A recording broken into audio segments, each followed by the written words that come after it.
오늘도 행복하세요. 오자유선생의 유현상 목사입니다.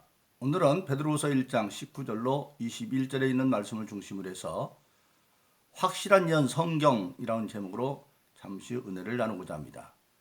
오늘 저와 여러분들 예수 믿는 모든 신앙인들이 믿고 따르는 유일한 신앙의 근거는 오직 성경뿐입니다. 그 성경은 모든 인류에 대한 과거, 현재, 미래에 대해서 예언하고 있는 말씀이고 그 예언이 어떻게 성취되는가를 증거하고 있는 책입니다.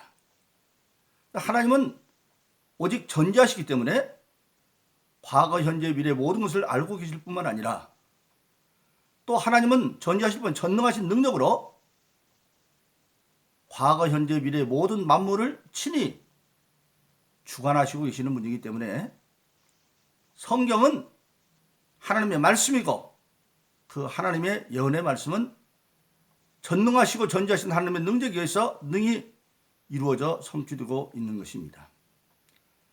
그런데 그 산 증거가 뭐냐? 바로 한 이름 예수 그리스도입니다. 하나님은 일찍이 창세기 3장에서 타락한 인류 중 아담과 이브에게 여자의 후손으로 구원을 약속하십니다. 그 여자의 후손, 즉 동정녀 마리아에서 태어나신 예수죠. 근데 그것을 하나님 쭉 친히 여자의 후손은 친히 예언하셨지만 그런 많은 선지자를 통해서 어떻게 그 여자의 후손이 이 세상에 올 것이냐 그걸 구체적으로 예언하기 시작하십니다. 그래서 성경에 보면 바로 여자의 후손은 여자의 후손인데 어떤 여자? 처녀에게서 태어날 것이다. 그것이 이사야서 7장에서 예언하셨고 그리고 태어날 장소는 어디냐? 미가서 5장 2절에 보면 베들레헴에서 태어날 것이다. 왜냐하면 베들레헴은 떡집이라는 뜻입니다. 근데 예수님께서 요한복음 6장에서 내가 생명의 떡이다 그렇게 자기를 선언하죠. 그러니까 생명의 떡인 예수는 어디서 떡은 어디서 나와요? 떡집에서 나와야 되죠. 그래서 베들레헴에서 태어나도록 되어 있었고 그리고 그 공생애는 어디서 시작하느냐? 갈릴리에서 시작할 것도 이사야서 9장에 예언되셨고 심지어는 예루살렘 입성할 때 나귀 타고 들어오실 것조차도 스가랴서 9장에 다 예언되어서 예언된 대로 이루어 성취되어 왔고 그 예수님이 오셔서 십자가의 대속의 사역을 이루고 지금 보좌 우편에 앉아 계시고 거기까지 이루어진 겁니다. 그리고 약속대로 예수님의 약속대로 예수님이 가셔서 다른 분 성령을 보내심으로 교회 시대가 시작이 되었고 이제 미래도 아직 이루어지지 않은 것은 심판주로 오실 예수만 아직 이루어지지 않고 있는 겁니다. 그래서 하나님은 성경을 통해서 예언한 모든 것을 구체적으로 이루어 오신 하나님이십니다. 사람은 어떤 약속을 하고도 능력의 한계가 있어서 그 약속을 이룰 수 없지만 하나님은 전능하시기 때문에 모든 것을 이루시는 그런 하나님이신 것입니다. 그래서 우리 모든 신앙의 산 근거는 어디 있느냐? 즉 하나님의 말씀입니다. 그래서 우리가 잘 아는 디모데후서 3장 17절은 성경을 뭐라고? 성경은 성령의 감동하셔 된 것이로 바로 교훈과 책망과 바르게 함과 의로 교육에 유익하니 이는 하나님의 사람으로 온전케 하며 모든 선한 일을 행해 온전케 하랍니다. 그렇게 말하고 있습니다. 즉 성경을 주신 목적은 하나님의 사람, 예수 믿는 모든 사람들이 온전해져서 온전한 선을 행할 수 있도록 하나님의 말씀을 주었다 그렇게 말씀하고 있는 것입니다. 그런데 오늘 본문의 말씀에 보면 그 하나님의 말씀을 우리가 은혜로 풀어받을 때 어떻게 해야 되느냐 유의할 점을 말하고 있습니다. 첫째 오늘 본문 20절로 21절을 보니까 하나님의 말씀인 성경을 풀 때 유념할 것을 말하고 있는데 20절에는 첫째로 뭡니까? 첫째 사사로이 풀지 말아라. 그렇게 말하고 있습니다. 사사로이는 뭡니까? 사람은 자기 눈앞에 있는 일이 가장 급하죠. 그러면 자기 입장에서 모든 것을 다 해석하려고 그러죠. 그래서 성경조차도 자기 입장에서 사사로이 풀면 그것은 잘못 될 수가 있다고 하는 사실입니다. 그 가장 좋은 산례가 믿음의 종 아브라함에게서 보여지고 있습니다. 창세기 12장에 보면 아브라함이 75살 때 그가서는 갈대 우리 하나님이 나타나셔서 아브라함에게 제안을 합니다. 네가 내가 지시하는 땅으로 가면 너의 자손을 번성하게 해줘서 하늘의 별이나 땅의 틀들을 많게 해줄 거고, 그리고 네가 복의 근원이 되어져서 물질에 많은 복을 받을 거고, 그리고 네 이름이 창대해진다. 창대하는 얘기는 뭐 이름이 늘어나는 것이 아니라 유명한 사람, 역사적인 인물이 되어질 거고, 그리고 너에게서 열방을 구원할 자, 열방의 복을 받게 될 것이다, 그렇게 말하고 있습니다. 4가지 복을 약속을 합니다. 그래서 그 약속을 듣고 순종해서 아브라함이 드디어 자기 본향을 떠나서 가나안 땅에 들어갑니다. 그때가 아브라함의 나이 75살 때인데, 그때까지 아브라함은 아들이 없어요. 오직 조카 롯이 있어서 일찍이 자기 형제인 조카의 아버지는 죽어서 롯을 아들처럼 데리고 같이 들어가는 겁니다. 그런데 하나님께서 자손의 번성을 약속했지만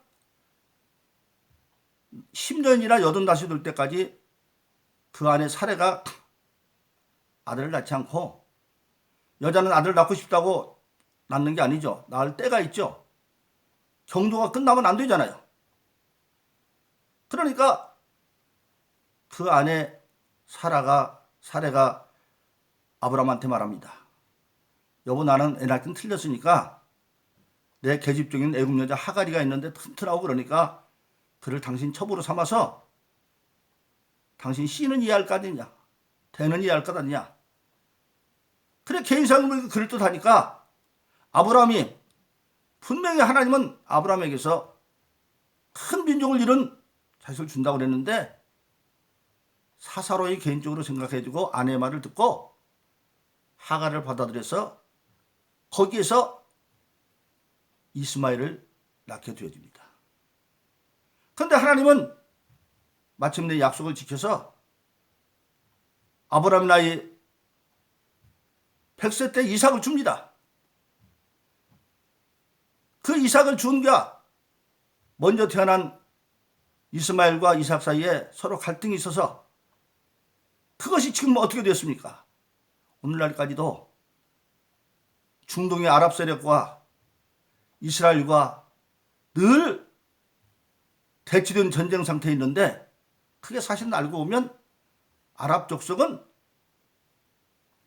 계집종 하갈에서 태어난 이스마엘의 후손들이고, 그리고 이스라엘은 바로 이삭의 후예들입니다. 한마디로 말하면 서자와 적자 사이의 싸움이 계속 이어나고 있는 겁니다. 이게 뭐 때문에 그렇겠어요? 하나님의 말씀보다도 그들은 자기 개인 입장에서 받아들이고 사사로이 말씀을 풀어가다가 그 지경을 타고 마는 겁니다. 우리가 신앙생활할 때 지금도 마찬가지입니다. 하나님의 말씀은 성령의 감동으로 듣기 때문에 성령의 기도하고 성령의 인도함을 받아서 풀어야 되는데, 자기 개인 입장에서 풀어버리니까 하나님 말씀은 하나인데 각자 사람에 따라서 다른 해석이 나오고 있다고 하는 사실입니다. 그것은 반드시 분열을 일으키게 되어 있습니다. 그 두 번째, 오늘 또 성경 바로 21절을 보니까 하나님의 말씀은 시대를 따라서 사람의 뜻대로 부수면 안 된다. 그래서 언제든지 그렇게 돼서 언제든지 시대죠. 그리고 사람의 뜻에 따라서 풀면 안 된다. 우리가 실제적인 기독교 역사에 한 얘기가 있죠. 세계 2차 대전 때 히틀러가 유대인들을 이제 잡아서 다 가스실에 보내려고 합니다. 그런데 유대인 여자가, 남편은 독일 사람인데 그 남편이 불구자예요. 생활능력 불구자예요. 그 사이에서 자녀를 낳고 사는데 그 여자가 유대인 게 드러나서 드디어 유대인 포로 수용소에 갇히게 됩니다. 근데 여자가 포로 수용소에 갇혀갔는데 거기서 나오려면 두 가지밖에 없어요. 못 쓸 전염병이 들리면 포르순에서 나올 수가 있고, 두 번째는 여자가 임신하면 거기서 나올 수가 있습니다. 근데 전염병은 자기 마음대로 들 수가 없죠. 근데 여자가 생각해 보는 거예요. 아무리 생각해도 생활능력 불구자인 자기 남편이 자기 자녀들을 데리고 생활할 능력이 전혀 없어요. 그래서 자기가 나가서 그 가족을 이끌어가야 되겠는데 나가라는 방법은 뭐밖에 없느냐. 병은 마음대로 들 수가 없고 자기가 임신하는 방법밖에 없어요. 그래서 그는 그 보초선 독일 병사를 유혹을 해가지고 드디어 그 병사의 씨를 가지고 잉태되어져서 포름에서 쫓겨납니다. 집에 돌아와서 그 아이를 낳아가지고 자기 남편 앞에 자식처럼 호적에 올리고 그가 불구자인 남편과 그리고 남편 사이에 태어난 자녀들과 그리고 그 독일 병사가 태어난 그 아들까지 이제 생활을 이끌어갑니다. 그걸 놓고 교회가 논쟁이 벌어졌습니다. 이 여자가 간음죄를 진 거냐 안 진 거냐. 그때 어떤 사람들은 그 여자가 자기가 육신의 정욕이 사로잡혀 간음한 것이 아니라 오히려 가족을 살리려고 그런 거니까 그것은 간음이 아니지 않느냐. 왜? 하나님은 사랑이 하나님인데 사랑의 동기를 했으니까 그건 아니다 그렇게 말했습니다. 소위 말하는 지금 세계 모든 교회 나오는 해방시라는 게 바로 그겁니다. 사랑이면 다 좋다. 아닙니다. 우리는 그건 성서에는 간음입니다. 우리 인간으로 다 하는 간에 우리가 할 수 있는 데까지 최선을 다하고 남은 일은 하나님께 맡기는 겁니다. 우리가 잘 아는 톨스토이 어떤 작품에 그런 얘기가 나오죠. 하늘나라에서 천사가 잘못해가지고 땅으로 쫓겨납니다. 쫓겨날 때 하나님이 천사에게 말하죠. 너가 다시 천사로 돌아오려면 내가 주는 세 가지의 질문에 대한 해답을 얻을 때 너희가 다시 돌아올 것이다. 그래서 그 천사가 땅에 내려와서 사람으로 변신해가지고 뭘 하냐면 구두 만드는 신기리 장수를 합니다. 그런데 그 신기리 장수하기 전에 하나님께서 마지막으로 천사로서 사명을 맡기는데 저쪽 우크라이나 쪽의 숲속을 바라봐라. 거기 바라보니까 어떤 젊은 여자가 지금 막 여자 쌍둥이를 막 낳고 있어요. 그 하나님이 가서 네 마지막 천사라고 하면 저 여자의 쌍둥이 어머니 생명을 데려와라. 그래서 천사가 내려왔습니다. 내려와서 그 쌍둥이 엄마한테 그 목숨을 데려가려고 그러니까 그 쌍둥이 엄마가 말을 합니다. 나 가는 건 상관없는데 내가 가면 이 두 딸은 누가 키우라고 그러냐. 그런데 이 여자는 원래 부모도 모르는 고아처럼 거지로 살았는데 아주 순박한 나무꾼 신랑을 만나서 사랑을 받고 나니까 그전에 부모도 없이 고아를 때는 죽고 싶은 생각이 없었는데 오히려 사랑을 받으니까 살고 싶은 생각이 났어요. 그런데 어느 날 그 신랑이 숲으로 나무를 갖다가 그만 고목에 쳐서 죽고 그런데 그때 아이가 잉태되어져서 그 아이를 떼려고 온갖 걸 했지만 안 떼어져서 결국은 낳는데 그 아이를 낳고 나니까 이제는 살고 싶은 생각이 났어요. 즉 인간은 왜 살려고 하느냐 하는 대답을 하나님이 첫 번째 질문으로 주었는데 그때 천사는 알았어요. 인간은 사랑 때문에 살고 싶어 하는구나. 사랑을 받으니까 살고 싶고 사랑을 줄 대상이 생겨 살고 싶구나. 순박한 나무꾼 남편을 만나기 전에는 죽고 싶었어요. 근데 그 남편을 통해서 사랑을 받으니까 살고 싶은 마음이 났는데 그 남편이 또 죽자 사랑을 잃어버리니까 죽고 싶었는데 아이들을 떼려고 안 떼어져서 살았어요. 아이가 태어나서 보니까 이제는 사랑받는 사랑을 아이를 보고 살고 싶은 마음이 생겼어요. 그래서 인간은 무엇 때문에 살려고 그러냐? 사랑 때문에 살려고 하는구나. 첫 번째 대답을 얻었어요. 그러기 전에 그는 내려와서 신기리 장수가 돼가지고 있습니다. 그런데 어느 해질 무렵에 어디선가 노래소리가 들려오는데 어여쁜 소녀들의 노래소리와 나이든 중년 부인의 노래소리가 갈리 들려오는데 싹 문을 열고 들어옵니다. 들어와 보니까 천사는 과거 현재를 아니까 그 소녀는 알고 보니까 바로 자기가 그 생명을 걷어갔던 그 여자의 두 딸들이었어요. 그런데 애들이 아주 기뻐서 들어오고 노래하고 들어오는데 그 애를 들을 거는 중년 부인은 친어머니가 아닌지 알죠? 그런데 그 중년 부인의 얼굴에도 큰 기쁨이 있어요. 그때 그는 깨달아 알게 되는 겁니다. 사람은 사랑꾼으로 살지만 인간은 자기 생각에는 그 두 소녀의 친어머니가 살아야 될 줄 알았는데 오히려 그를 데려갔더니 더 좋은 양부모를 만나서 더 잘 뼈 있어요. 이건 뭘 말합니까? 궁극적으로 세상의 모든 것은 하나님의 창조에 있다는 걸 말하고 있는 겁니다. 그래서 그 독일의 나치 시대 그 유대인 여자도 자기가 할 수 있는 데 하고 나머지는 맡기는 겁니다. 그래서 성경은 분명히 간음이라고, 그건 정통주의 신학입니다. 그러나 소위 지금 해방신학을 하는 데에서는 그건 간음이 아니다. 왜? 그 여자 동기가 사랑이 있었으니까. 그런데 아닙니다. 성경대로 하면 그건 간음입니다. 그리고 자기가 할 수 있는 데까지 최선을 다하고 나머지는 하나님께 맡기는 겁니다. 그게 바로 바른 성경의 해석이죠. 그런데 바로 시대에 따라서, 그래서 상황윤리라고 하죠. 형편에 따라서 사랑만 하면 다 된다고 그렇게 생각을 하고 있습니다. 그게 잘못된 겁니다. 그래서 저와 여러분들은 오직 신앙의 모든 선한 일 하는데 유익하게 하는 게 성경인데, 그럼 어떻게 해석해야 되느냐?